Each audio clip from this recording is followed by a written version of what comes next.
Boa noite Pode começar. Todos. Boa noite a todos. Eu quero chamar a nossa presidente da Academia Brasileira, doutora da Universidade Federal do Ceará, escritora, contista, poetisa, ensaísta, que tem um livro que esse ano está completando 30 anos da publicação, e ela recebe muitas homenagens. O Mundo de Flora. Pronto, Ângela, pode falar. Obrigada, Lourdinha, por me apresentar. Ele está ficando até assim, sabe aqueles meninos mimados que já começam a ficar mimados demais? Pois é. Bom, bem-vindos e bem-vindas a esta sala virtual que eu repito o que eu disse em outra gravação, em outra live, em outra sessão do ciclo de conferências, que essa nossa sala aqui está representando simbolicamente o auditório. Acho que vocês conhecem aquele auditório grande da Academia Cearense de Letras, na nossa sede, o Palácio da Luz, que tem um quadro imenso do Raimundo Sela sobre a abolição da escravatura. Então, faz de conta, normalmente é lá que são realizados os ciclos de conferência. Passamos de conta que estamos lá, estamos todos reunidos. A pandemia não está aí, estamos podendo conversar, né? Eu cumprimento a todos que nos assistem, membros da diretoria, em especial diretoras de cultura, Lúcia Leite Barbosa, e de comunicação, Beatriz Alcântara, que também está por aqui, a acadêmica Greciane Cordeiro, especial assessora na área de informática / cultura, acadêmicos e acadêmicas, assim como funcionários e funcionárias da Casa de Tomás Pompeu, como é conhecida a nossa instituição, e em especial os dois convidados dessa mesa virtual, João Martim de Souza Torres e Emanuel Furtado Filho, membros da Academia Ipuense de Letras, Ciências e Arte, a que a diretora da ACL, Virginia Leite Barbosa, também pertence. Então, ela aqui está com duas facetas, a diretora cultural da CL e coordenadora desta reunião, e de membro da Academia Ipuense de Letras, Ciências e Arte. Esse ciclo de conferência está dentro, o ciclo como um todo tem o tema Cidades Escritas. E essa agora já foram apresentadas. Era bom apagar os outros, não é, Grace? Tá tendo... desligar os microfones. Desligar o meu. Todo mundo que não estiver participando. Desligar os microfones. Pronto, já. Pois bem, ficou mais silencioso mesmo. Já foram apresentadas outras cidades que nós já comentei com o Emanuel, que foram Xeramubim, Vajota, Lavras da Mangabeira, e hoje o trio de conferencistas traz nossa cidade do Ipu, na literatura. Saúdo ainda os habitantes da cidade de Ipu, berço de nossos conferencistas de hoje. De igual modo, saúdo todos os membros de associações literárias e culturais, escritores e escritoras, leitores e leitoras, a Secretaria de Cultura do Ceará e de Fortaleza. Hoje, a Academia Cearense de Letras dá, pois, continuidade a ser respeitado. De certa forma, eu sou obrigada em cada abertura a dizer isso, porque em cada uma das sessões tem diferentes pessoas presentes. E nós queremos mostrar o que significa esse ciclo de conferências, né? O respeitado ciclo de conferências, criado em 2001, já está fazendo 20 anos, né? Durante bela e inesquecível gestão do saudoso poeta Arthur Eduardo Benevides. Como tenho saudade dele, acho que todas nós, né, Lurdinha? A partir de então, o ciclo de conferência vem se realizando sempre com temas de relevância. Nós já fizemos, por exemplo, a mulher na literatura, criadora e criatura, já fizemos panorama da literatura universal, modernismo, nós fizemos também Eu tenho, assim, uma lista, são muitos, acho que são uns 15 mais ou menos, ou mais, porque houve um ano aqui, outro lá em que não foi possível realizar. A partir de então, o ciclo de conferência vem realizando por temas de muita relevância, seja daqui do Ceará, do Brasil, da literatura estrangeira também. E com eles, nós cumprimos, a nossa intenção é cumprir duas grandes metas. Uma, a abertura da instituição para a sociedade, e a outra é pelo menos neste ano, sobretudo, e no ano passado, durante a minha gestão, esse ano foi um ano quase perdido, né? Mas muita coisa foi feita. Um foco no Ceará, na literatura cearense, no autor cearense, né? Nas versões presenciais, quando terminava o ano daquele ciclo, nós reuníamos todos os artigos e publicávamos, né?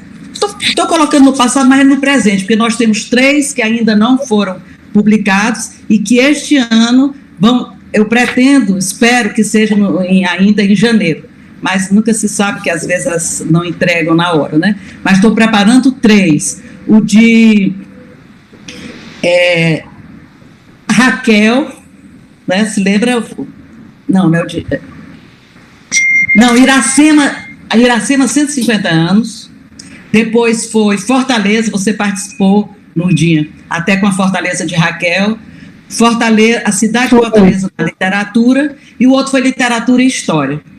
Então, estamos sendo preparados, armados, organizados, editados, e esperemos que saia ainda em janeiro. Está igual a vacina, todo mundo sonhando que chegue em janeiro, eu espero que chegue também, junto com as vacinas, né? Ao longo da realização dos ciclos da CL, a academia tem contado com colaboração de 2 pessoas que nós já falamos aqui em off, né? Uma foi a Regina Fiuza e outra a Cláudia Queiroz. A primeira nos deu muito apoio, a Regina Fiuza, e agora a Cláudia. E depois da criação, porque quando começaram os ciclos de conferências, chamava até ciclo de palestras, aí eu pedi, põe de conferência, senão não vão aceitar nos nossos pontos, vamos dizer assim, lá na UFC, aí mudou para ciclo de conferência. E já quando não havia diretoria cultural, já foi com o doutor Murilo Martins, quem criou a diretoria cultural e me convidou, e eu passei algumas gestões como diretora cultural, né? E passei a ter a responsabilidade sobre, e agora quem cuida é a Lourdinha Leite Barbosa. A Lourdinha, ela é professora da UES, é nossa colega na Academia Cearense de Letras, também pertence à Academia Fortalezense de Letras, até pouco tempo era presidente da ALANE, né? E é na academia, a nossa referência em estudos sobre a obra de Raquel de Queiroz. Durante a realização dos ciclos da CL, nós tivemos o prazer de ouvir tanta gente de fora, a gente sempre conseguia, por exemplo, esses jeitinhos que os órgãos de cultura têm que fazer para sobreviver, né? Então, se a universidade ia chamar alguém para uma mesa, para uma banca, nós já corríamos e convidávamos também. Eu falava com quem fosse o presidente da época, e aí ele, em um dos dias que ele ia estar aqui, ia na nossa academia dar conferências, já colocávamos no ciclo de conferências. Então, nós tivemos, e este ano, sabe quem estava previsto vir para abrir? O presidente da Academia Brasileira de Letras, o Lucchesi, Marco Lucchesi. Estava certíssimo de vir e tudo, mas com a situação que nós estamos vivendo, tão cruel, tão difícil, né? Ele não pôde mais vir, né? Neste ano, pela primeira vez, nós estamos fazendo, então, um ciclo de conferências de forma virtual, em razão da impiedosa pandemia do novo coronavírus, que entristece, enluta o Brasil, o mundo. Mas, enfim, nós temos que continuar vivendo e sobrevivendo, né? Nessa sessão, como já adiantei, os conferencistas nos trazem a cidade de Ipu na literatura. Os acadêmicos já apresentei, João Martins, e como ele é mais conhecido entre os médicos, e ele é também da Academia Cearense de Medicina, colega do meu marido lá na Academia Cearense de Medicina. E o Emanuel, eles, na verdade, eu quero apresentá-los também como meus colegas, porque todos dois, eu disse que são colegas da Lourdinha, mas são meus também, são professores da Universidade Federal do Ceará, como eu, e então estão todos aqui. Antes de passar a palavra para minha colega e amiga Lourdinha, direi que a primeira vez que eu li o nome Ipu foi quando, menina de 9 para 10 anos, meu pai tirou de suas estantes um livro de capa assim, ó, que era... nós tínhamos essa coleção todinha de José de Alencar. Eu tinha vontade de ler, mas meu pai ainda não tinha. Era ele quem escolhia os livros para mim, me explicava tudo, né? Então, quando ele lá veio com esse... emoção maior só foi do que quando ele trouxe o Grande Sertão Veredas, ou um livro do Machado de Assis também, o Dom Casmurro. Mas não, ele começou por aqueles primeiros, um pouco ligados ainda a um certo romantismo, né? E depois foi que eu li Dom Casmurro, etc. Então, tinha letras douradas, José de Alencar, embaixo Iracema, depois uma palmeira, essa palmeira... Dá para ver? Tá, show. Vai para cá. Tem uma palmeira e depois José Olímpio, livraria José Olímpio, editora. E eu, assim que comecei a ler, eu, assim, me espantei um pouco, porque eu já tinha lido toda a coleção de Monteiro Lobato, tinha lido Júlio Verne, Alexandre Dumas, todas aquelas aventuras e tal, que eram mais dinâmicas, né? E com o José de Alencar, mas foi tão rápida a minha adequação, assim, eu passar a amar, porque é como um poema, como uma canção, né? E eu cheguei a dizer, papai, esse livro parece que é de poesia. Ele disse, é de poesia, ele é muito conhecido por ser um romance com um tom poético. E ele começou a fazer como se fosse poesia, e depois é que sentiu que não daria para fazer, a epopeia já não era o gênero do momento e transformou em romance, né? E o momento em que eu... Não sei se vocês conhecem esse livro, que foi uma edição... Sai tudo ao contrário, né? Uma edição que eu tenho com Sânzio de Azevedo, que está melhorando pouco a pouco. E quando eu estava... Mas isso aqui eu li no verdinho, né? Aí, quando eu comecei, mais rápida que a Ima selvagem, a morena virgem corria o sertão e as matas do Ipu, onde campeava sua guerreira tribo da grande nação Tabajara. Aí o meu dicionário era o papai. O papai dizia, minha filha, ele era louco por dicionário, ele lia dicionário como quem lê um romance, né? Mas ele era o meu dicionário. Eu fui, papai, Ipu. Aí ele me explicou de onde vinha o nome, aquelas terras, né, molhadas, isso e aquilo, aquilo outro. Aí eu fiquei muito impressionada com isso e desejosa de conhecer. Mas vou dizer o seguinte, uma falta na minha formação de cidadania, de brasileira, de tudo. Eu não conheço o Ipu. Me perdoe. Mas, se me convidar, eu vou lá. E aí eu tive uma curiosidade, hoje eu tive uma curiosidade, será que no hino do Ipu fizeram menção a esse livro, que foi onde muitas pessoas, não só eu, mas muitas pessoas devem ter passado a conhecer o Ipu a partir desse livro, né? Aí, achei Zezé do Vale, que fez a melodia e a letra do hino do Ipu, e lá está, na segunda estrofe: terra do meu berço, ó meu poema, foste a preferida de Iracema, que percorreu teus prados de esmeralda em flor, num lindo sonho de amor. Fiquei feliz, porque eu tinha razão, Iracema está muito ligada, e tinha que cantar Iracema também. Lourdinha, com muito prazer, passo a palavra para você. E eu acho que você vai falar primeiro, depois passar para os nossos convidados, ou vai primeiro convidá-los, eu não sei, você passa como for mais confortável para...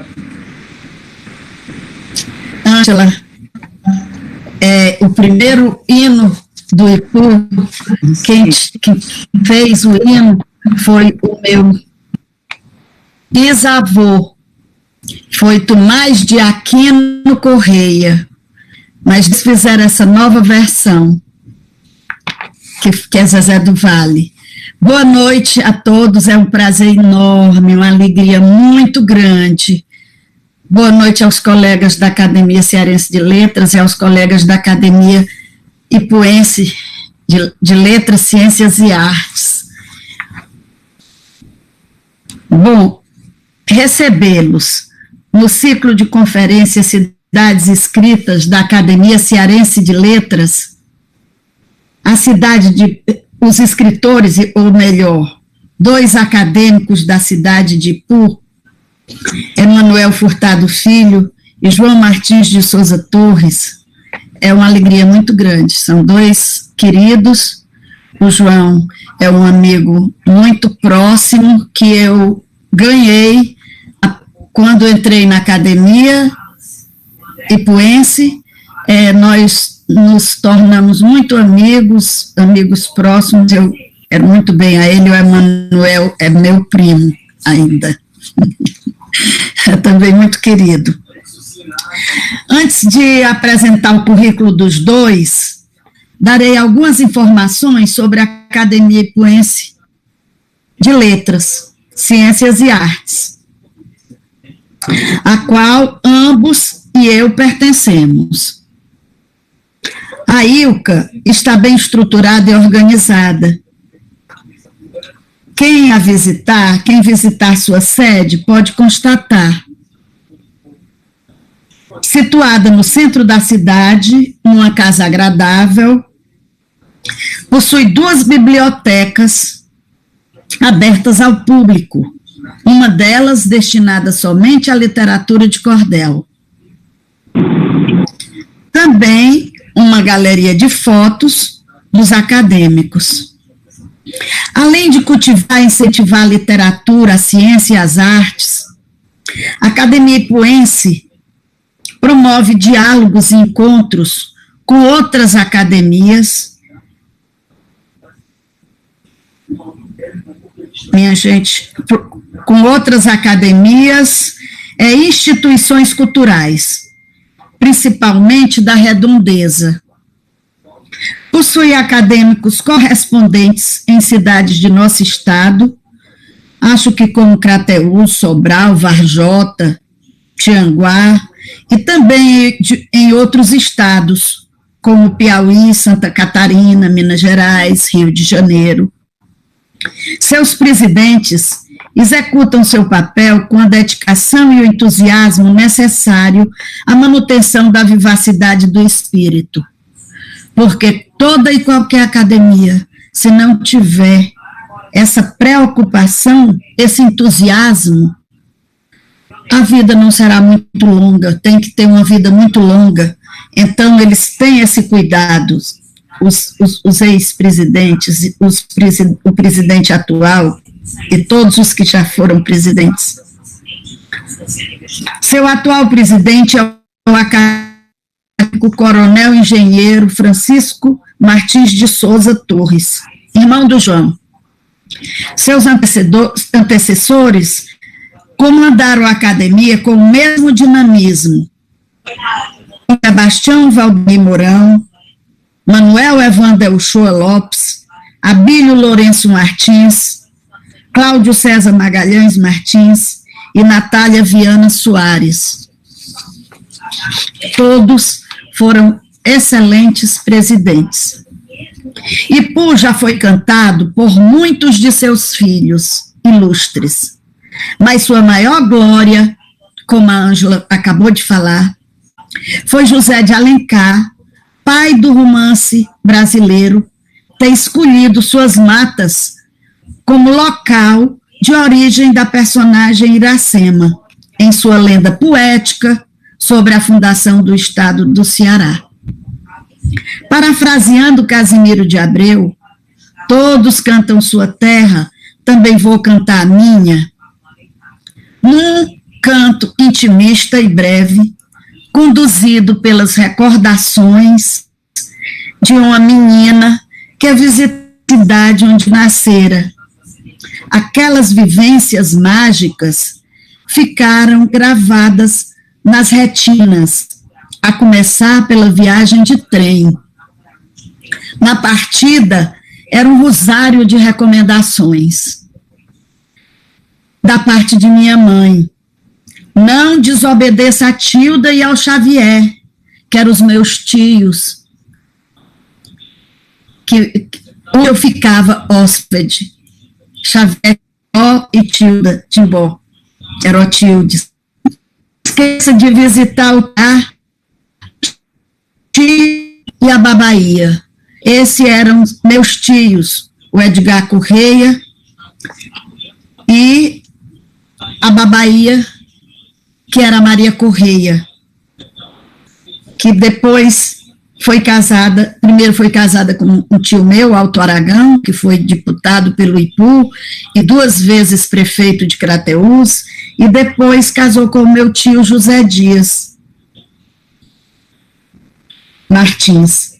Havia determinação até quanto ao uso das roupas. Imaginem, uma menina que vai passar as férias, naquela época, era de praxe preparar um enxoval para a viagem. Então, havia a determinação das roupas de uso diário e aquelas de sair para as visitas e usar os domingos. A expectativa crescia à proporção em que o trem avançava. Em cada estação, uma confusão de sons, um duelo de palavras. Os vendedores de frutas, bolo, café, tapioca, cocada, alfini, todos gritando ao mesmo tempo, e os passageiros dobrando-se nas janelas em busca de alcançar o acepipe escolhido. Meu pai sempre me perguntava se eu e me oferecia algo. A excitação da chegada. O reencontro com primas e primos, depois de longo tempo de ausência. A algazarra só findava na hora de dormir. Mas a garantia de que eu me encontrava realmente no Ipu era a visão incomparável da bica, da água despencando da serra. O véu de noiva a balançar no alto nos seduzia.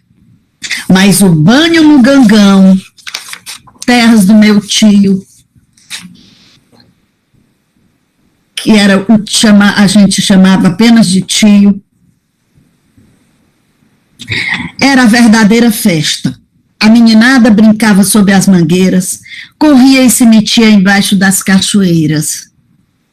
Aos sábados, a feira era um espaço em que se vendia uma grande variedade de produtos, mas nossos olhos de crianças só enxergavam as panelinhas de barro imitando panelas de verdade. Eram elas os objetos do nosso desejo. Só hoje percebemos o quanto a vida era simples. Chega de recordações da infância. Como vocês sabem, a palavra recordar significa trazer de novo ao coração. E eu, cada vez que tenho essas lembranças, são lembranças muito emotivas. Por falar em coração, vou ler um brevíssimo currículo do nosso grande cirurgião do coração, João Martins.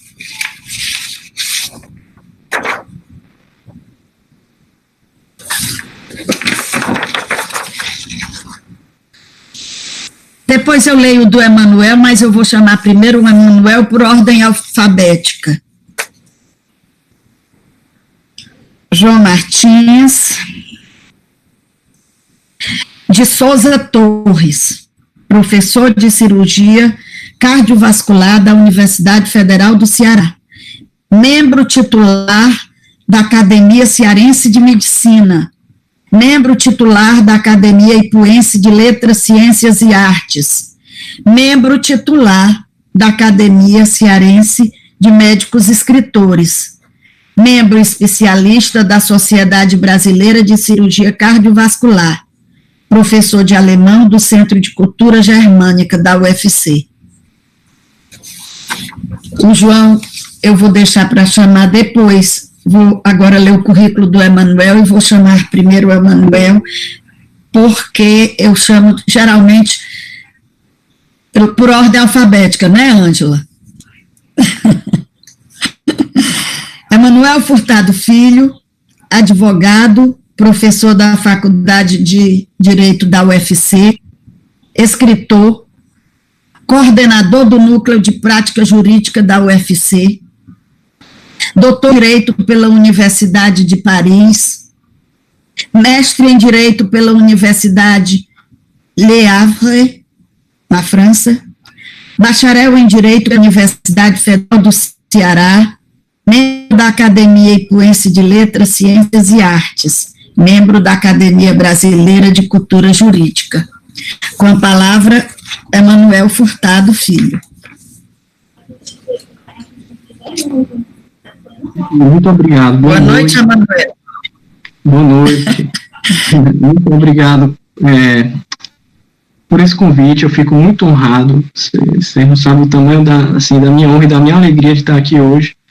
Eu quero começar cumprimentando a professora Ângela Gutierrez, a primeira mulher a presidir a Academia Cearense de Letras, e minha colega de UFC. É verdade. Saudar também a professora Lourdinha Leite Barbosa, diretora cultural da Academia Cearense de Letras, que fez brilhante carreira na UES como professora, escritora, alguém que eu admiro demais, tenho muito carinho. Cumprimentar também o doutor João Martins, um intelectual completo, uma erudição encantadora, e um grande médico, discípulo de Tomás de Araújo Corrêa. E cumprimentar também todos os presentes aqui, os meus colegas da AILCA, e os demais que estão aqui nesta noite. Eu fiquei muito feliz com esse convite para falar aqui do IPU do Ceará, que é algo realmente que eu amo fazer. Eu acho bonito quando a professora Ângela se refere à Academia Cearense de Letras como a casa de Tomás Pompeu.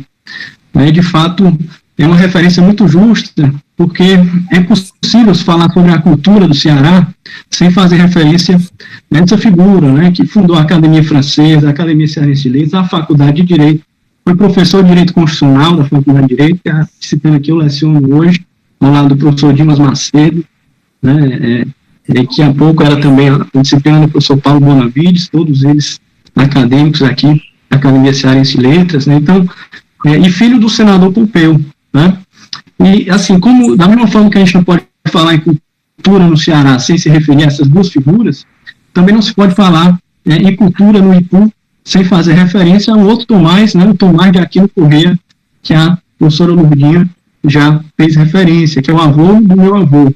É um entusiasta das letras, um poeta, músico, jornalista, farmacêutico e filho do padre Corrêa. Eu fiquei muito tocado, professora Ângela, quando eu li O Mundo de Flora, foi até feita referência aos 30 anos da obra, especialmente quando ela fala das vozes do casarão. Ela sabia os lugares que os mortos tinham ocupado na mesa, que os móveis estavam nos lugares que eles haviam escolhido, as louças, as camas.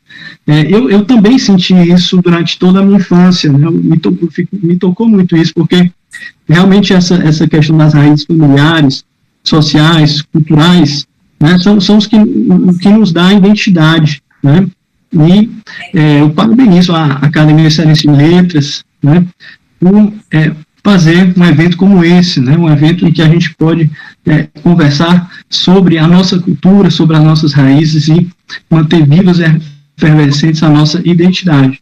Então, eu pretendo falar um pouco sobre o IPU, puxando por essa questão afetiva, e até em homenagem, mais uma homenagem aos 30 anos da obra da professora Ângela, queria fazer isso tendo como referência o padre Corrêa e o Tomás de Aquino Corrêa, assim como na obra dela se faz referência ao Tomás Pompeu e ao senador Pompeu.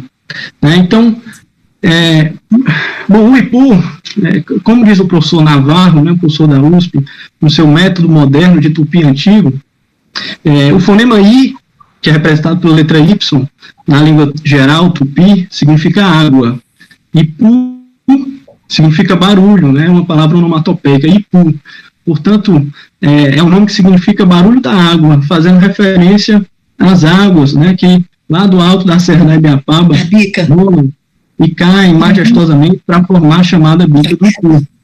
De fato, o Ipu é um município que se situa no sopé da Serra da Ibiapaba, né? Um lugar de beleza exuberante, né? Não à toa o José de Alencar o escolheu como cenário, né, como já foi referido aqui, para escrever a lenda da deusa encantadiça da cabana de Araquém, né, a Iracema. Então, o Ipu é uma cidade belíssima, como a professora Lourdinha já colocou. E assim, não só pela beleza o Ipu é notável, mas também pela sua cultura, sua história e suas letras. Né? Eu vou falar um pouco sobre um período antes do Padre Correia, depois do período do Padre Correia e do Tomás de Aquino Correia. Né? Então, o Ipu, a região da Serra da Ibiapaba, era habitada por índios, né? Que haviam adentrado na serra, já tendo tido um contato prévio com o colonizador europeu. Então, eles fugiram do Vale do São Francisco, fugiram do Maranhão, e encontraram na Ibiapaba um lugar para se fixar. Né? Para se ter uma ideia, um caputinho francês, no século XVII, chegou a contar 200 aldeias de índios na região da Ibiapaba. E a ocupação daquela região se deu por meio de uma presença indígena, né, da pecuária também, né, por doação de Sesmarias, e da ação dos jesuítas, especialmente em Viçosa. Então, a primeira tentativa de entrada na região se deu com os padres Francisco Pinto e Luiz Filgueira. É interessante esse episódio, porque quando eles chegaram lá na Ibiapaba, encontraram índios convertidos ao calvinismo, né, talvez com um contato prévio com franceses, né, inclusive eles acabaram assassinando o padre Francisco Pinto e o padre Luiz Filgueira, que voltou para contar a história. Né? Mas só para mostrar a riqueza cultural que está por trás ali daquelas matas. Né? E eu faço referência a esse período porque foram escritos pelos jesuítas que habitaram na aldeia e depois na vila de Viçosa Real, né, que influenciou culturalmente toda a região, né, inúmeros textos de alto valor literário. Né? Textos que são após doutora Bricene, o Ceará holandês ali, né? já para o final desse período. Então, o padre Pedro Pedrosa, o padre Ascenso Gago, em suas cartas, eles relatam os costumes indígenas. Então, eles falaram, por exemplo, uma coisa fantástica, que os Tabajara, eles tinham um parlamento da aldeia, que eles chamam assim, né? Ou seja, para decidir qualquer coisa de importância, eles se reuniam, conversavam entre si, só depois é que o principal tomava a decisão. Isso está lá na carta do Ascenso Gago, do padre Ascenso Gago. Né? Os índios Heriús, eles tinham o costume de enterrar os seus mortos, e depois desenterravam, depois de um certo tempo, e comiam os ossos dos seus mortos com mel de abelha para fazer uma homenagem a eles. Então, assim, é riquíssimo esse conteúdo literário nessas cartas. Né? Inclusive, o padre Antônio Vieira, uma das figuras mais influentes do século XVII, esteve na Ibiapaba, e escreveu o regulamento das aldeias e fez também um relato, né, escrito da relação da missão da Ibiapaba. Então, ali, vamos dizer assim, são os primeiros textos literários daquela região, né, onde se situa Ipu. O local onde hoje se situa o município de Ipu, ele foi povoado por colonos, né, famílias que receberam terras e que se fixaram ali em razão, especialmente da pecuária, né, que mais tarde seriam as famílias Mourão, Martins, Aragão, Souza, Coelho, Melo, Araújo, etc. Havia vários povoados como esse, que foram se formando ao longo do século XVII, na chamada Ribeira do Acaraú. E a inserção da coroa nessas localidades se deu em parceria com a igreja. Né? Havia, portanto, na Ribeira do Acaraú, a vila de Viçosa, a vila de Sobral, e havia freguesias, né, que eram unidades da igreja, que recebiam padres seculares. Então, a freguesia da Serra dos Cocos foi fundada em 1757 e era justamente na localidade onde hoje é o Ipu, Ipueiras, Hidrolândia, e desce até Tamboril. Né? E em 1791 é criada a Vila Nova del Rei, que a sede era em Campo Grande, onde hoje é Guaraciaba do Norte. E aí que entra o padre Correia. Né? O padre Correia nasceu no Aracaju e estudou no seminário de Olinda. Ele estudou em Olinda e já foi designado para ser o vigário colado da Serra dos Cocos, lá na década 40, dos anos 40 do século XIX. Inclusive, professor Ângelo, o padre Correia estudou no Seminário de Olinda no mesmo período em que estudou o senador Pompeu. Eu acho até que eles foram amigos, né? Eu digo isso não só porque os dois antigoenses estavam lá naquele mesmo período, mas porque a primeira causa de um advogado empreendida pelo futuro senador Pompeu foi justamente no Ipu, nos anos de 1840, quando o Padre Correia chegou na localidade. Isso é narrado pelo Parsifal Barroso, um texto publicado no Instituto Histórico e Geográfico. E, além disso, o nome do pai do senador Pompeu era Tomás de Aquino Souza, que era fazendeiro de Santo Quitério. E o Padre Correia deu ao seu filho o nome de Tomás de Aquino Correia. Né? Teria sido aí uma homenagem, né, ao pai do seu amigo. Bom, mas o Padre Correia chegou à freguesia da Serra dos Cocos, em 1840, e uma das primeiras coisas que fez foi transferir a sede da freguesia para o local onde hoje é o Ipu. E lá ele reergueu e inaugurou o que a gente chamou hoje de igrejinha, que é uma igreja belíssima, né, uma igreja belíssima ali do século XIX, né, e trouxe a sede de Guaraciaba do Norte para o Ipu. E também fez muito pela região. Ele recebeu uma casa de câmara, né, que tem um valor político, né, e também conseguiu trazer para o Ipu uma comarca autônoma de Sobral, né, o que significa que trouxe um fórum e juízes para o Ipu.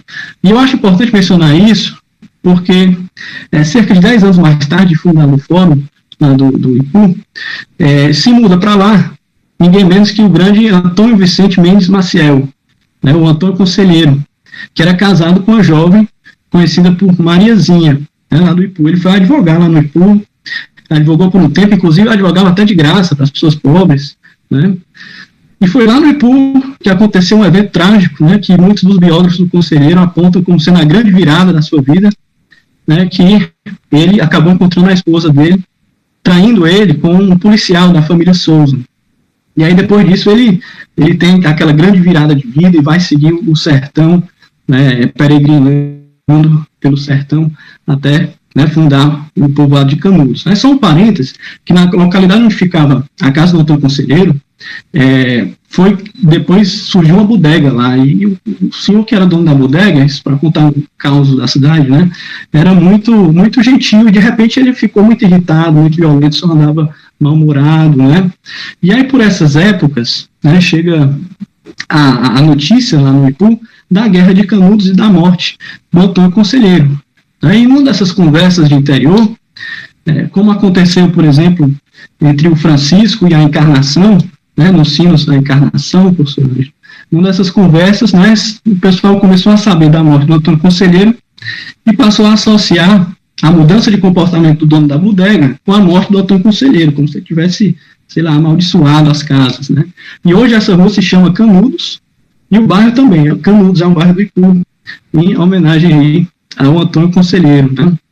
Mas, voltando ao Padre Correia, eu prometo que eu não vou estender o tempo que me foi dado, né. Então, ele estruturou a vila, né, foi presidente da Assembleia Provincial, que é o equivalente à Assembleia Legislativa do Ceará hoje, e lutou muito para que fosse construída a ferrovia, né, professora Lourdinha, que ligasse Ipu, Sobral e Camusim, né. Será que ele conversou com esse seu suposto amigo, o senador Pompeu, né, que era proprietário da empresa que cuidava da estrada de ferro de Baturité? Bom, não sei, mas o fato é que o governo imperial autorizou a construção dessa estrada, mas quando ela foi concluída, nem o Padre Correia nem o senador Pompeu estavam mais vivos, né, para comemorar, né? E é aqui que eu passo ao Ipu, o Tomás de Aquino Correia, que é o filho do Padre Correia e da Rita Aragão. Eu acho importante dizer, antes de mais nada, que naquele Brasil, no século XVIII, XIX, não havia ainda um ensino superior tão acessível, né? As faculdades de Direito só foram fundadas em Olinda, em São Paulo, em 1827, né? E aqui no Ceará só foi ter o equivalente ao ensino superior quando Tomás Pompeu funda a Faculdade de Direito do Ceará, em 1903. Então era muito comum que as pessoas fossem estudar no seminário buscando instrução, buscando se inserir na política, né? Enfim, era um ensino que se tinha naquele período. Então, muitos padres, naquele tempo, tiveram filhos, né? Basta citar o padre Feijó, que foi regente do Brasil, né? Inclusive, a geração dos filhos desses padres foi muito importante para o desenvolvimento cultural do país. né? Eram filhos de padres que tinham ali um acesso à cultura herdada pela família, né? E, por exemplo, o próprio José de Alencar, né? Filho do padre, né? O padre Alencar, Clóvis Bevilacqua, filho do José Bevilacqua, né? Da mesma forma, o Tomás Pompeu, o Tomás de Aquino Corrêa, dois grandes intelectuais, né?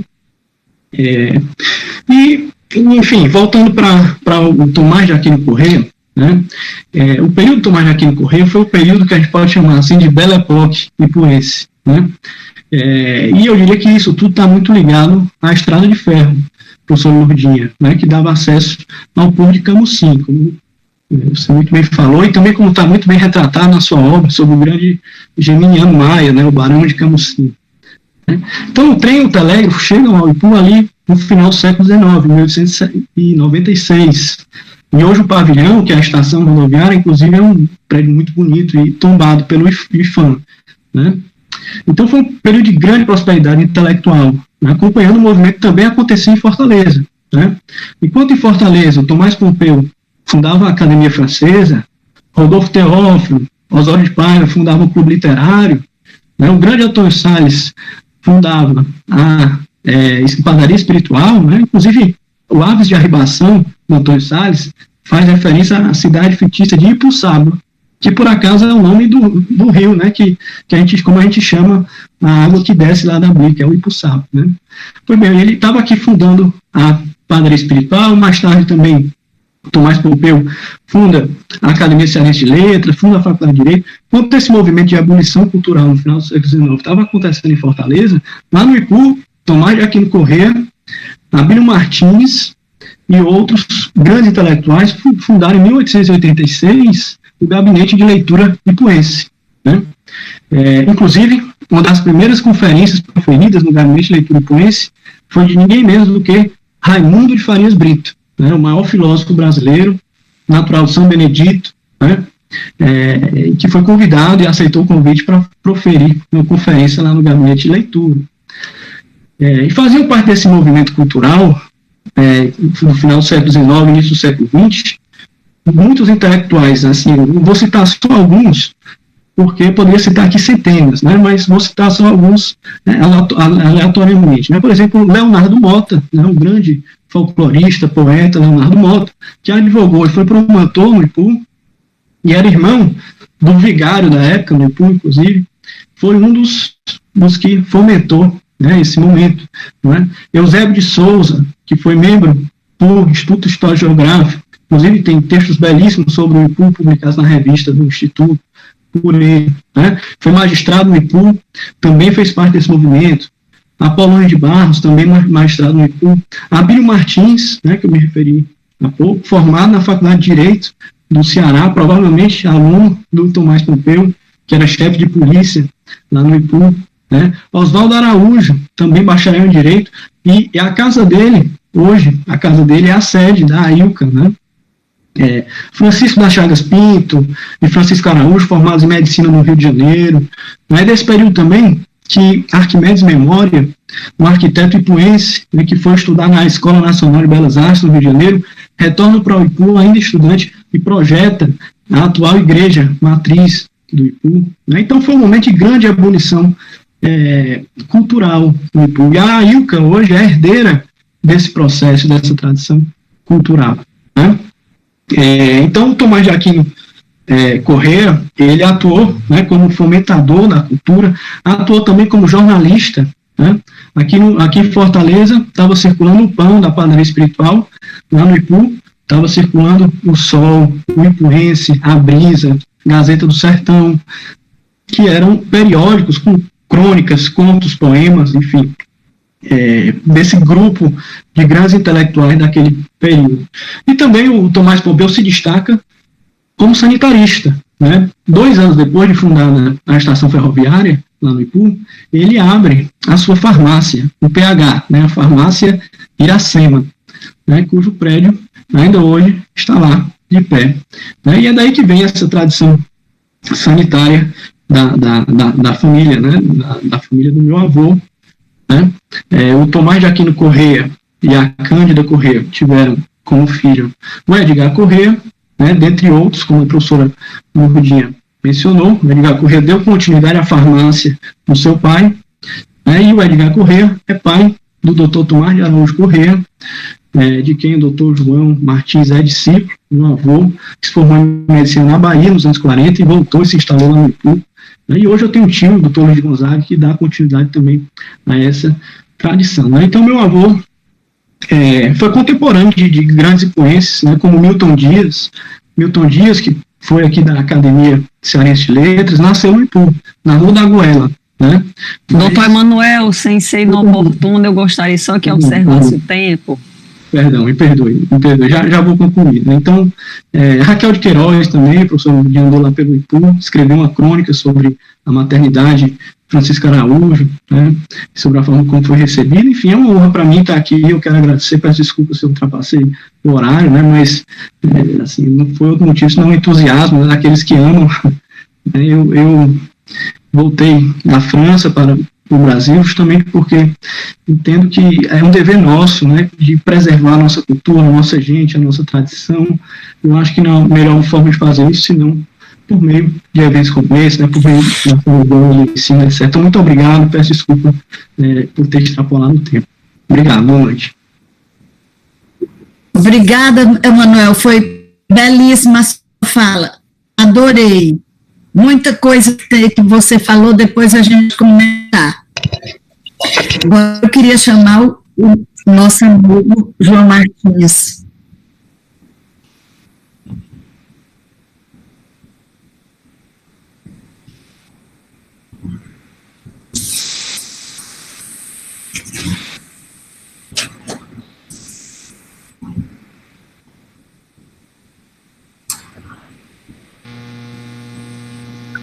João.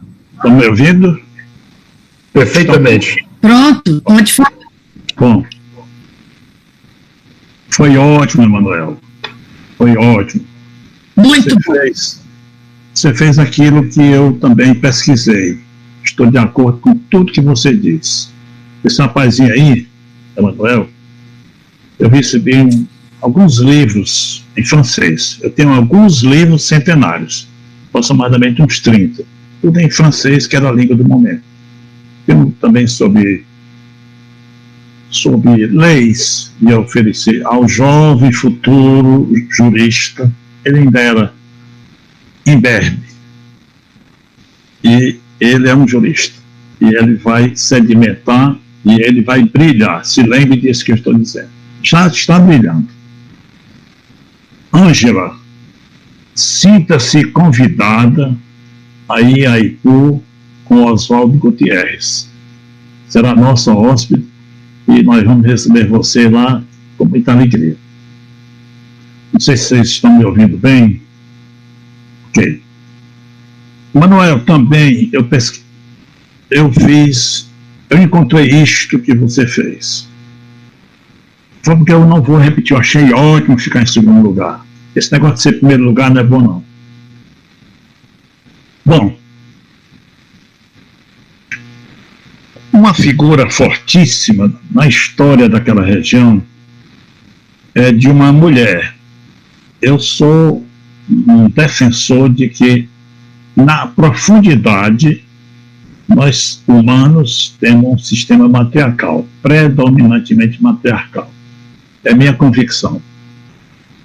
Uma coisa, começou tudo em relação àquela região com uma senhora que recebeu das cortes lusitanas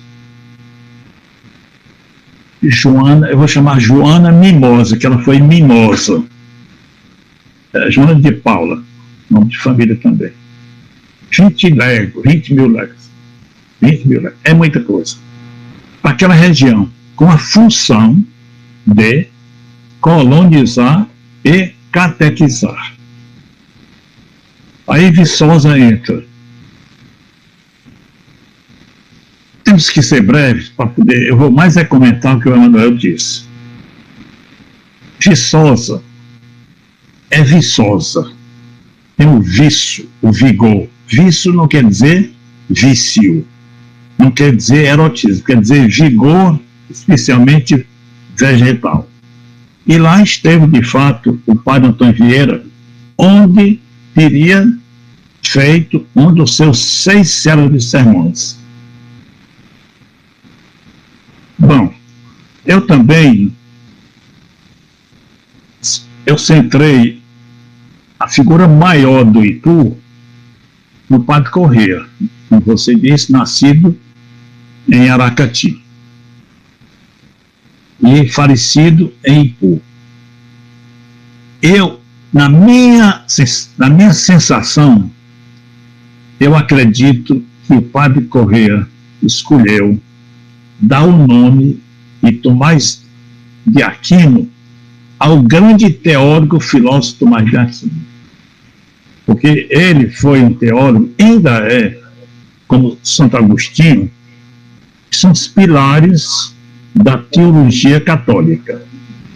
Creio eu ter sido uma homenagem a ele. Também pode ser a outra do colega que você mencionou. Me dou os parabéns, Emanuel, por você dizer toda a simplicidade da verdade, de dizer que não é nenhum peixe, sociologicamente se entende. Os padres eram os grandes líderes, a Igreja Católica, da sapiência, do saber. E Olinda, Recife, uma estrutura fortíssima. Por quê? Porque em 1500, no século XVI, eles receberam 4 universidades oficiosas.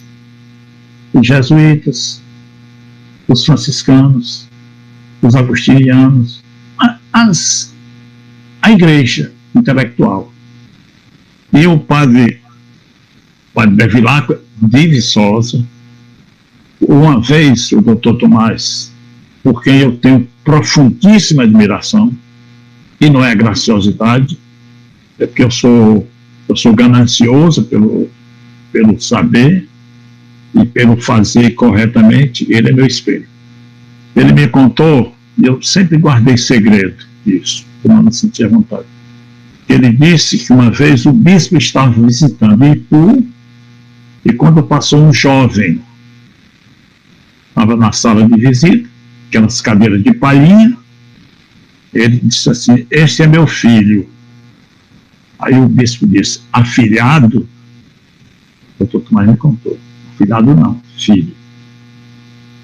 E deu a ele uma educação fantástica. Ele é conhecido intimamente como Dinho. Então, o padre Corrêa, que veio de Aracati, temperamento forte, orador agressivo, é o que conta a história.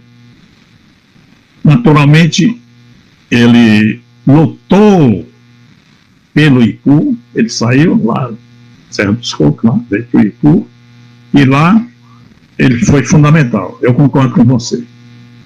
E quando tiver a metade do tempo, me avise, por favor, para eu poder não me exceder. Eu conheço um amigo meu que estava muito bem em Londres, muito bem sucedido, professor intelectual, e voltou. Faltam 9 minutos. Ótimo, voltou para o Brasil e disse: "Por que você voltou ser tão bem?" Porque lá tinha que ser pontual. Esse negócio de ser pontual não é muito fácil, não. E ele pontualmente retornou ao Brasil. Bom, o gabinete ipuense de leitura que você citou, de 1886, reflete os movimentos europeus, principalmente franceses, do iluminismo. Saída do período da Idade Média, 1500, e da Revolução Francesa. Napoleão Bonaparte, ele nasceu em 1869. Com 20 anos ele estava lutando. Se ele tivesse nascido 30 anos antes, 30 anos depois, ele seria no máximo um general de destaque. Mas ele foi quem ele é. Até como militar, mas deu uma certa enorme grandeza à França. Pois o gabinete de leitura, eu vejo o gabinete de leitura e vejo a Ilka, esse eixo, se encontrando com muito mérito e com muita competência, porque realmente a Lourdinha fez um bom apanhado da Ilka, É uma cidade interiorana, Ipu, uma cidade vocacionada à cultura. É uma cidade que publica, viu, Ângela? A nossa academia, a cidade de Ipu publica anualmente de 6 a 10 livros. É muita coisa. É muita coisa. E não é de má qualidade. Porque tem raízes culturais. Tem raízes culturais. Mas tem 3 ícones, que agora eu vou pormenorizar, que é exatamente, olha que é essa revista fantástica, essa última que saiu, onde há um artigo especial sobre o Dr. Tomás e outros artigos sobre esse grande fenômeno humano, Dr. Tomás de Araújo Corrêa, avô do nosso brilhante Emanuel. Bom, então, os 3 ícones de Ipu, a bica, obra da natureza. Quando eu ir para Ipu, e eu vou com frequência, não agora por causa da pandemia, a gente vai chegando, faltando 3 minutos, você me avisa, a gente vai chegando, ali, depois de Santa Quitéria e Hidrolândia, a gente avista o paredão. E o paredão, Ângela, é azul. Muito além daquela serra que é azul a Norinha, nasceu Iracema. Olha como tem melodia. Muito além daquela serra que é azul a Norinha, nasceu Iracema. É uma harmonia, é um princípio. Pois é, a bica. A bica, o Olívio Martins fez uma campanha fortíssima, ocupando senadores à época, deputados federais, a imprensa, prefeitos, o povo do Ipu, aí o AFAI, Associação dos Filhos e Amigos do Ipu, de tal forma que foi parido, com dores de parto de persistência, um selo sobre bica do Ipu, né? Fall of Ipu. Conjuntamente com outro selo oriundo da Quênia, que deu visibilidade internacional a Ipu. Foram 360 mil selos esgotados rapidamente. Esteve no Ipu por causa do Iracema, que realmente todo mundo no Ipu acha que a Iracema ainda está por lá. Tem até uma grutazinha onde ela estaria lá, a Ângela vai ver, cantada pelo povo do Ipu. O povo do Ipu, Iracema não é virtual, não é ficção, é verdade sentimental. É a minha expressão que eu uso. Então, eu vi a bica. A bica é bonita, coisa da natureza, para os que creem, coisa divina. E depois do Ipu, a igrejinha era de palha. A igrejinha, aí vem o Padre Corrêa, toda a história. A igrejinha inicialmente, o telhado era de palha. E olhava para o poente, para a bica. Era um poeta. Quer dizer, porque geralmente as casas ficam para o nascente, para à tarde ter a sombra. Mas depois ela ficou com a frente para o nascente. Atualmente é assim. A belíssima foi o prefeito Sávio Pontes, que conseguiu, com o esforço dele, reaver esta igrejinha tão querida do Ipu. E hoje ela está belíssima lá. O outro ícone, naturalmente, é a estação de trem. A estação de trem é a única estação do estado do Ceará que o trem passa por dentro dela, no lado do Gare. Sabe, francês de Paris, Gare du Nord, né? Gare du Sud. Então, a Gare do Ipu, a de Sobral, da imponente Sobral, é só um lado. A daqui da Arthur Bonfim, aqui da João Felipe, o trem entra, mas não atravessa, porque é o fim de linha. Então, o Ipu tem seus charmes. Forma que a cultura é fértil, o artesanato riquíssimo, escritores, um centro médico espetacular, e a medicina do Ipu deve muito à Correia de Correias fazendo isto. Começar com o Dino, o Tomás de Aquino, que fez o primeiro hino do Ipu. Isso é histórico. Depois veio o Zezé do Vale. Faltam 3 minutos, doutor Martins. O Zezé do Vale é até uma valsa belíssima, mas valsa não é o convencional, geralmente os hinos são marciais. E é o que eu gostaria a dizer, e dizer que também no Ipu, por causa da Iracema, a grande historiadora Ingrid Schwanborn me pediu para levá-la a Ipu, que ela queria ver o percurso de Iracema, e nós fomos lá. E ela foi, ela falou, fez uma palestra a todas as pessoas, e a Ingrid Schwanborn traduziu Iracema para o alemão, junto com o Zé Augusto, e o Zé Augusto Bezerra é uma grande figura. Ele é um homem pragmático, um grande construtor de cimento, de paredes e de cultura. Ele tem obras preciosas históricas, por exemplo, sobre a Carta de Américo Vespucci, que mudou a história do mundo. Ele foi, inclusive, premiado. Pois a professora Ingrid Schwanborn, cujo marido morreu há pouco tempo, ela conhece Ipu e quis ir lá a Ipu. A cultura é fértil, a medicina é ótima, a cidade é agradável, é ao pé da serra, com 10 minutos nós estamos na Várzea, com pouco tempo nós estamos no Gangão, as cachoeiras do Gangão, e a bica do Ipu sempre é uma temperatura muito agradável.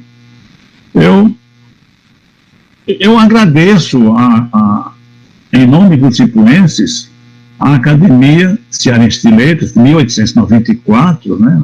1894, ter escolhido Ipu. Eu sei que teve aí a participação da Lourdinha. A Lourdinha, todo mundo é parente dela. A partir de Adão, todo mundo é parente da Lourdinha. Lourdinha, para por aí que eu não entendo mais nada. A Lourdinha é do povo. Bom, eu queria dizer realmente que nós do Ipu, nós da ICA, o prefeito do Ipu, nós vamos chegar a ele e dizer que somos gratos à Academia Cearense de Letras por essa grande iniciativa de promover cultura, difundir, perfundir cultura no nosso meio. Agradeço a todos pela paciência e espero ter respeitado o tempo. Senão, eu posso até ir morar na Inglaterra, pela pontualidade. Boa noite. Obrigada, João. Sua fala foi também muito boa, adorei, gostei muito. E eu gostaria de dizer que eu sou parenta mesmo de todo mundo no Ipu, porque no Ipu todos são parentes. Veja o que o Emanuel falou e você. Os colonizadores, desde esta época, que essas famílias se cruzam e todo mundo é parente. Martins é só o que existe no Ipu. Todos são Martins. E quando o Emanuel falou no Farias Brito, quando eu tomei posse na Academia Cearense de Letras, eu falei que ele esteve inaugurando o Grêmio e que, ao mesmo tempo, lá, o meu trisavô, que era Francisco de Paula, e mudou o nome para Quixadá, que a praça da estação é Major Quixadá, em homenagem a ele. Achei tudo perfeito. Eu lamento as pessoas que não estiveram presentes a esse ciclo de conferências para ouvir o Emanuel e o João. Foi muito bom. Obrigada, e eu acho que a Ângela também quer. Boa noite a todos. Eu acho que a Ângela vai falar alguma coisa. Ângela, só um minutinho, por favor. Eu gostaria só de informar vocês que amanhã eu vou repassar para a Lourdinha o link com a gravação dessa reunião, para que vocês possam acessar e arquivar nos computadores de vocês, tá bom? Beleza, ótimo. Pois é, eu gostaria também das outras, Griciane. Ela está. Bom, olha, foi riquíssima essa sessão de Ipu. E eu já sabia, conhecia o João, e sei da cultura que ele tem, às vezes até o consulto a respeito de latim, né? E é um homem admirável, a conversa dele é daquele tipo da conversa do Moreira Campos, do Arthur Eduardo Benevides, do Milton Dias, é todo de pessoas que tinham uma conversa que hoje você não encontra mais, todo mundo fala muito igual uns aos outros, eles não, cada qual tinha um estilo de fala, uma forma de parar em determinado momento, e o João ainda tem isso, e que espero que continue sempre assim. Mas não conhecia a fala do Emanuel, e gostei muito também de todos dois, e eu fiz muitas ligações, realmente, a partir da sua fala, com a história do senador Pompeu e de Tomás Pompeu, porque o senador Pompeu é nascido em Santa Quitéria, né? Então, ali perto também, né? Também mais ou menos perto. Quanto tempo? 1 hora? Menos, né? 1 hora de viagem. 1 hora, né? Acertei na mosca. Eu dirigindo. Ah, sim. Agora, se for o Emanuel, talvez seja de 40 meia hora, né? Pois bem, então, que é tudo perto. A Serra lá dos Cocos tem o casamento de vários dos parentes, foram realizados lá. Então, eu me senti muito próxima de Ipu e fiquei doente, mesmo contrariada. Por Ingrid Schwanborn teve lá antes de mim, não é possível, aqui pertinho, né? Mas sempre... eu acho que eu preciso seguir aquele conselho dos meus filhos, né? Os outros, não, eu me convido para as coisas. Meus filhos, mamãe, pare um pouquinho, como diz, cuide da gente. Né? Então, mas com toda a seriedade, achei muito interessante. Inclusive, esse encontro dele, eu vou procurar até se não tem cartas deles trocadas, porque eu estou com algumas cartas inéditas do senador Pompeu também. O Farias Brito, tem uma fala do Farias Brito que eu acho que está em uma das revistas da Academia Cearense de Letras, em que ele diz que eu achei tão bonito, porque ele era considerado o grande pensador, e ele diz, eu considero Tomás Pompeu, não o senador, o filho mesmo, um dos maiores pensadores do Brasil. Ele mesmo diz, e os dois, desde jovens, se conheciam, né? Mas eu tenho a impressão que o Farias Brito era um pouco mais jovem. Você sabe de quando o bisavô, não o senador, o filho, Tomás Pompeu, meu bisavô, ele é de 42, eu acho, 52, ele é de 52, eu não me lembro de quando é Farias Brito. Mas é tão interessante, olha, eu lamento que nós, acadêmicos, não tenhamos tido antes essa ideia dos ciclos de conferências, porque sabe que nós até tivemos uma ideia de ir visitar, mas tudo era mais difícil, e envolvia a viagem, né, os custos com o hotel, com isso, com aquilo, então dificultava. É engraçado isso, às vezes, porque normalmente nós dizemos que o virtual separa e não junta, né, mas se nós relacionarmos ao presencial, mas ele às vezes une também. E eu acho que nós temos que fazer isso, transformar o virtual, a nossa possibilidade de nos encontrarmos, mesmo que não seja presencialmente, em algo assim precioso, em conhecimento, em aproximações culturais. Olha, aqui na minha cabeça está fervendo de ideias a partir das conversas de vocês, do que vocês falaram, juntando com outras pesquisas que eu tenho. Eu fiquei, assim, ansiosa. Sim. Sim, eu já li vários textos sobre a história de Ipu que falam também no senador Pompeu, inclusive textos porque era bem próximo. E o meu filho, que é médico, cirurgião, cirurgião plástico, mas faz desde a cirurgia reparadora a cirurgia chamada, como é que chama a outra cirurgia? De repente esqueci, não, cirurgia plástica, estética.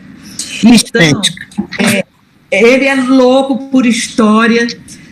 O Jeová dizia assim, eu ainda vou, veja só, todo o mal que essa pandemia tem feito, né? E como ela tem sido mal conduzida, é uma coisa que entristece a gente, estar tão enlutado e ver as pessoas, não sei, acho que exemplos e tudo, mas voltemos ao que eu estava falando. E ele tem me ajudado nessa busca de todas as pesquisas das conexões por família, de tudo do senador Pompeu, e sendo do senador Pompeu é minha, é dele também, né? Então, e ele gosta muito de história, e o Jeová dizia assim, Jeová disse isso em março deste ano não, do ano de 2020, que logo depois apareceu aqui, né, a pandemia, mas até ele disse no dia 4 de março, que é o aniversário do Instituto, e ele lançou o livro dele, que tem até uma parte que você fala no senador, fala no Barão de Camusim, etc., e cita você também, fala no meu nome, no seu, e ele disse isso, dias depois ele adoeceu, né, e foi bom. O Jeová, que era... eu fiquei tristíssima com aquilo. Era o nosso... Ângela, por favor, o tempo. Já estamos, está certo. Bom, faltando 2 minutos, 1 minuto, quanto é? 2 minutos. Terminando. Então, temos que agradecer, apenas dizer muito obrigada ao João, muito obrigada a Emanuel e a Lourdinha, a todos, né, a Greciane, que tem nos ajudado muitíssimo. Sem ela, nós não teríamos conseguido fazer essa transferências, essas conexões de cultura de Fortaleza e de outras cidades do Ceará. Muito obrigada a todos e já vai tocar Obrigada, boa noite. Luvinha, boa noite. E todos que assistiram. Boa noite. Boa noite. Tchau, tchau.